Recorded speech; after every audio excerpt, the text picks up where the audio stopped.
नमस्कार,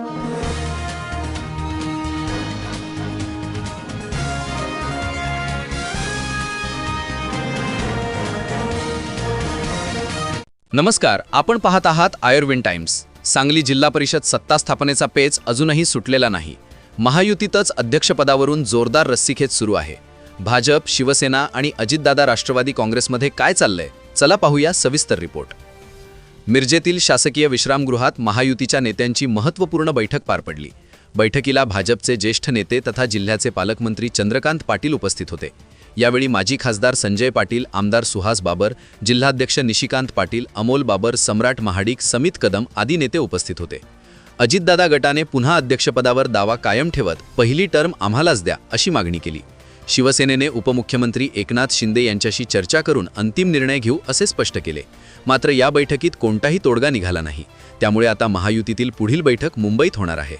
पालकमंत्री चंद्रकांत पाटील यांनी स्पष्ट सांगितले, जिल्हा परिषदेत महायुतीचे संख्याबळ 31, महाविकास आघाडीचे संख्याबळ 30, म्हणजेच एका मताने महायुतीकडे आघाडी आहे. त्यामुळे अध्यक्ष महायुतीचाच होईल असा दावा भाजपकडून केला जात आहे. तसेच 1.25 वर्षाची 4 अध्यक्ष करण्याचा फॉर्म्युलाही चर्चेत असल्याचे त्यांनी सांगितले. राष्ट्रवादी अजित पवार गट आणि आमदार सुहास बाबर यांनी अध्यक्षपदाची मागणी केली आहे. मात्र भाजपची भूमिका स्पष्ट आहे. आमची संख्या जास्त असल्याने पहिला अध्यक्ष भाजपचाच होईल.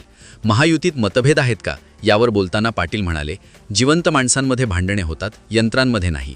भांडणे बसून सोडवली जातात. मुख्यमंत्री सर्व प्रश्न सोडवतील. दरम्यान पत्रकारांनी जयंत पाटील यांनी चंद्रकांत पाटील यांच्याबाबत हात जोडल्याचा प्रश्न उपस्थित झाला.